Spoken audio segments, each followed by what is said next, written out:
بسم اللہ الرحمن الرحیم۔ السلام علیکم، میں ہوں ڈاکٹر نذیر صدیقی اور آپ دیکھ رہے ہیں میرا یوٹیوب چینل۔ ناظرین کرام، 3-4 اہم ترین خبریں آپ کی خدمت میں پیش کرنی ہیں۔ پہلی اہم ترین خبر تو یہ ہے کہ پی ٹی آئی نے، عمران خان نے یہ جو فیصلہ کیا ہے کہ وہ اجتماعی طور پر ریزائن کرنے جا رہے ہیں وفاقی سطح پر، اس پر بڑے تبصرے و تجزیے ہو رہے ہیں۔ بہت سے تجزیہ نگار یہ کہہ رہے ہیں کہ عمران خان کو اور پی ٹی آئی کو ریزائن نہیں کرنے چاہیے تھے اور پارلیمنٹ کے اندر بیٹھ کر اپوزیشن کا کردار ادا کرنا چاہیے تھا۔ اصل میں ہوا یہ ہے کہ حکومت کے خاتمے کے بعد جس طرح لوگوں نے رسپونڈ کیا ہے، جس طرح لوگ اکٹھے ہوئے ہیں، لوگ نکلے ہیں، قوم نے بیداری کی کروٹ لی ہے، وہ ایک ایسی حیران کن موومنٹ تھی جسے آپ تاریخ کا ایک جو ہے ٹرننگ پوائنٹ کہہ سکتے ہیں، جس کا یقین ایون عمران خان کو بھی نہیں آ رہا۔ پورے ملک میں، بیرون ملک، ہر جگہ پر لوگ باہر نکلے ہیں اور عمران خان کے ساتھ ہمدردی کا اظہار کیا ہے، اور اس سے عمران خان کو ایک نئی توانائی ملی ہے۔ عمران خان پہلے بھی اجتماعی طور پر یہ ریزائن دینا چاہ رہا تھا، لیکن اس کی پارٹی میں اختلاف پایا جاتا تھا۔ لیکن کل جب یہ میٹنگ ہوئی ہے پارلیمانی پارٹی کی، تو اس میں عمران خان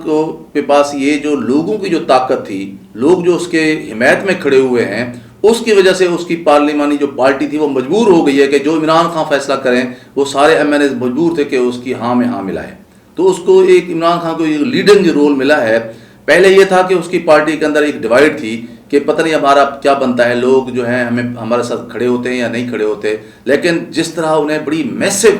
جو ہے ایک سپورٹ ملی ہے، اس کی وجہ سے پوری پارٹی مجبور ہو گئی ہے کہ وہ عمران خان کے پیچھے کھڑے ہو، کیونکہ انہوں نے آگے جا کے الیکشن بھی لڑنا ہے، ووٹ بھی لینے ہیں، اور وہ ظاہر عمران خان کے نام پہ ان کو ووٹ ملنے ہیں۔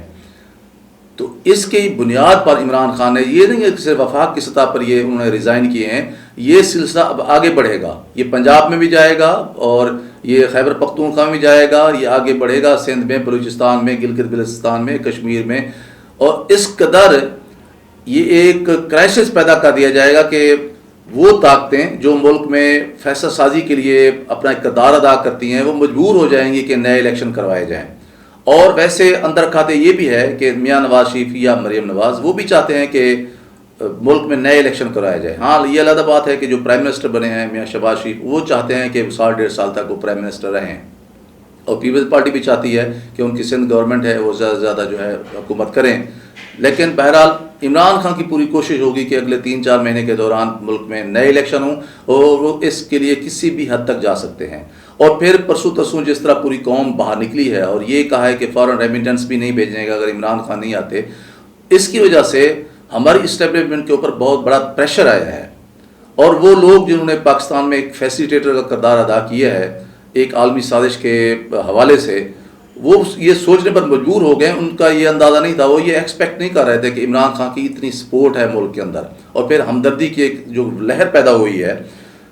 ایک اور جو خبر اس وقت بڑی جو ہے وہ بڑی سنجیدگی سے ڈسکس کی جا رہی ہے، وہ یہ ہے کہ کل جو تقریب حلف برداری ہوئی ہے پرائم منسٹر کی ایوان صدر میں، وہاں آرمی چیف کی جو عدم موجودگی ہے اس پر بڑی جو ہے حاشیہ آرائی ہو رہی ہے کہ اس کی کیا وجہ ہے۔ عام طور پر یہ سروسز چیف موجود ہوتے ہیں، اور ظاہر ہے آرمی چیف جو ہوتا ہے اس کی ایک بڑی حیثیت ہوتی ہے ملک کی فیصلہ سازی میں۔ بھلے ہماری ایک جمہوری ملک ہیں اور ہماری سیاسی جو جماعتیں ہوتی ہیں وہ ان کی بڑی ایک بڑا فیصلہ کن کردار ہوتا ہے جمہوریت میں، لیکن اسٹیبلشمنٹ یا ہماری افواج ان کا بڑا فیصلہ کن اور ڈیسائزو رول ہوتا ہے۔ ہمارے ملک پاکستان جیسے ملک میں ہماری ایک مخصوص تاریخ ہے، تو لوگ یہ تجزیہ کر رہے ہیں کہ آرمی چیف وہاں کیوں موجود نہیں تھے۔ کچھ لوگ جو ہیں وہ جو ہے نا یہ سوال اٹھا بھی رہے ہیں، اور D G I S P R کے ساتھ بھی ان کو ٹیگ کر کے یہ سوال اٹھایا جا رہا ہے، اگرچہ ابھی تک کسی نے اس کا جواب نہیں دیا۔ کچھ لوگ یہ کہہ رہے ہیں کہ جو لوگ نکلے ہیں، جو قوم باہر نکلی ہے، یہ اس کے پریشر کا نتیجہ ہے کہ انہوں نے آنے سے اوائڈ کیا ہے۔ کچھ لوگ یہ کہہ رہے ہیں کہ ادارے کے اندر جو ہے نا وہ وہاں جو ہے اس قسم کی سوچ پیدا ہو رہی ہے کہ یہ جو کچھ ہوا ہے اس حوالے سے وہاں سوچ جو ہے وہ تبدیل ہو رہی ہے۔ کچھ لوگ یہ بھی کہہ رہے ہیں کیونکہ جو پرائم منسٹر نئے بنے ہیں شہباز شریف، ان پر الزامات ہیں، وہ بیل کے اوپر ہیں، اور اگر آپ کوئی بھی چھوٹی سی نوکری بھی لیں تو آپ کو جا کر کلیئرنس لینی پڑتی ہے، متعلقہ تھانے سے بھی لینی پڑتی ہے، ایک جو ہے کریکٹر سرٹیفکیٹ لگانا پڑتا ہے۔ تو ایک آدمی جس کے اوپر مختلف کیسز ہیں، نیب میں ہیں، FIA میں ہیں، اور وہ بیل کے اوپر ہونے کے باوجود ملک کا ایک پرائم منسٹر بن رہا ہے اور اس کی اوتھ سیریمنی ہو رہی ہے، تو وہاں آرمی چیف کا ہونا تو اس حوالے سے بھی ایوائڈ کیا گیا ہے۔ بہرحال یہ بھی سنجیدہ حلقوں میں جو انڈر ڈسکشن ہے، اور اس پر لوگ اپنے اپنے ذہن کے مطابق حاشیہ رہی کر رہے ہیں اور اس کو ڈسکس کر رہے ہیں۔ بہرحال ایک بہت اہم سنجیدہ سوال ہے یہ۔ اور تیسری اہم بات یہ ہے کہ بھی MQM نے ابھی سے جو اپنے اعتراضات اٹھانے شروع کر دیے ہیں۔ اس دن بھی وسیم اختر کے حوالے سے بات آ رہی کہ بار بار چٹھیاں بھیج رہے تھے پرائم منسٹر کو، ہمارا جو معاہدہ ہے اس کا بھی ذکر کیا جائے، کیونکہ ہماری وجہ سے یہ سارا رونق میلہ لگا ہوا ہے کہ بھی آپ جو ہے پرائم منسٹر بن رہے ہیں، لیکن انہوں نے اس بات کو جو ہے نا زیادہ اہمیت نہیں دی۔ بہرحال یہ حقیقت ہے کہ پیپلز پارٹی اور جو MQM ہے، یہ ان کی آپس میں رائیولیز جو ہے وہ ان کی آپس میں فطری الائنس کبھی ہو ہی نہیں سکتا۔ وہ ایک دوسرے کے جو ہے نا حریف ہیں اور اسی طرح انہیں رہنا ہے، اور جو ان کو سبز باغ دکھائے گئے ہیں وہ ان پر عمل کرنا بہت مشکل صرف نہیں ہے بلکہ ناممکن ہے۔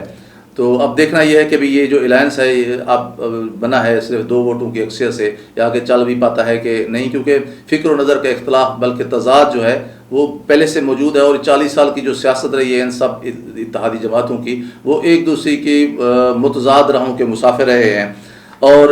اسی طرح کہا ہے کہ JUI کے ساتھ یہ کہا گیا ہے کہ بھی ایوان صدر کی جو ہے ان کو دیا جائے گا، صدر جو ہے نا وہ مولانا فضل الرحمان کو بنایا جائے گا۔ تو ظاہر ہے وہ جو صدر ہوتا ہے ملک کا وہ کمانڈر ان چیف بھی ہوتا ہے، افواج کا سربراہ بھی وہ ہوتا ہے، تو ظاہر ہے یہ بھی کہا جا رہا ہے کہ اسٹیبلشمنٹ کے اندر بھی اس حوالے سے تحفظات پائے جاتے ہیں، اور اس کا اظہار جو ہے نا وہ بلاول بھٹو زرداری بھی کر چکے ہیں۔ تو ابھی سے ہی جو اختلافات ہیں وہ سامنے آ رہے ہیں۔ اور پھر قوم کو یہ بھی ہمیشہ کہا گیا ہے کہ یہ تو سلیکٹڈ گورنمنٹ ہے اور اس میں بڑی مہنگائی ہے اور بیڈ گورننس ہے۔ اب دیکھنا ہے کہ مہنگائی کے حوالے سے کتنی قوم کو ریلیف ملتا ہے، اور ملتا ہے یا نہیں ملتا۔ تو یہ ساری چیزیں جو قوم کے سامنے آ رہی ہیں۔ اور پھر جس طرح PTI نے یہ ایک اپنا شیڈول کا اعلان کر دیا ہے کہ بدھ والے دن جو ہے پشاور میں ایک تاریخ کا بہت بڑا جلسہ کرنے جا رہے ہیں عمران خان، پھر جو اگلے سنڈے کو ہے وہ کراچی میں جا رہے ہیں، پھر انہیں لاہور آنا ہے۔ تو جو صوبائی دارالخلافے ہیں سب جگہوں پر عمران خان جلسے کرنے جا رہے ہیں، پھر وہ ڈسٹرکٹ کی سطح پر جائیں گے، اور پھر ان علاقوں میں جائیں گے جہاں جہاں کے PTI کے منحرف MNAs جو ہیں وہاں جائیں گے، اور ان کا اصلی چہرہ جو ہے وہ لوگوں کے سامنے لائیں گے، اور بتایا جائے گا کہ کس طرح یہ لوگ بکے ہیں، اور ان کے بکنے کی وجہ سے پورا جو PTI کا جو سسٹم تھا، پوری ان کی حکومت تھی وہ جو ہے وہ گری ہے، اور اس کے نتیجے میں حکومت 4.25 سال کے بعد جو ہے نا وہ گر گئی ہے۔ اور پھر جس طرح عمران خان کا ایک موقف ہے کہ ان کی غداری کی وجہ سے PTI کے جو ہے پورے 5 سال پورے نہیں کر سکے، اور اپنے منشور کو عملی شکل جو ہے وہ نہیں دے سکی۔ بہرحال وقت گزرنے کے ساتھ ساتھ عمران خان اپنی پوری کوشش کر رہا ہے، اور اس نے پوری کوشش کرنی ہے۔ اس کا جو متمع نظر آ رہا ہے کہ اتنی پریشر پیدا کر دیا جائے کہ یہ سارا جو سسٹم جو ہے ایک نئی حکومت جو آئی ہے یہ کولیپس کر جائے، اور نئے جو انتخابات ہیں اس کے لیے حکومت مجبور ہو جائے، اور وہ جو ہمارے ملک کی فیصلہ ساز جو قوتیں ہیں اس میں اسٹیبلشمنٹ ہے، اس میں مختلف ادارے ہیں، جوڈیشی ہے، یہ سوچنے پر مجبور ہو جائیں کہ یہ جو کچھ بھی ہوا ہے یہ ان کی مس کیلکولیشن تھی۔ تو اس لیے ایک ماحول جو ہے بنا رہا ہے عمران خان اور PTI کہ وہ اگلے الیکشن میں بھی جائیں اور اپنے لیے 2/3 میجارٹی لے کے آئیں، تاکہ کسی بھی اتحادی حکومت جماعت کے بغیر وہ اپنے فیصلے کرنے میں بھی آزاد ہوں، اور کسی کے اوپر ان کی ڈپینڈنس بھی نہ ہو۔ تو اب دیکھنا یہ ہے کہ وہ اپنے منصوبے میں کس حد تک کامیاب ہوتے ہیں۔ بہت سارے تجزیہ نگاروں کی یہ رائے ہے کہ جتنی وقت گزرتا جائے گا اتنی ہی عمران خان طاقت پکڑتا جائے گا، اور یہ جو اپوزیشن الائنس کی یہ جو حکومت آئی ہے اس کی کمزوریاں قوم کے سامنے آتی جائیں گی۔ دیکھنا یہ ہے کہ آنے والے دنوں میں یہ تصویر کس قدر واضح ہو کر قوم کے سامنے آتی ہے۔ ناظرین کرام، آپ سے گزارش ہے کہ میرے YouTube channel doctor Nazir Siddiqui کو سبسکرائب فرمائیں، اس ویڈیو کو زیادہ زیادہ شیئر کریں، گھنٹی کے بٹن کو ضرور دبا دیا کریں تاکہ میری تمام ویڈیوز آپ دوستوں کی خدمت میں پہنچ سکیں۔ اگلے ویڈیو تک اجازت، السلام علیکم۔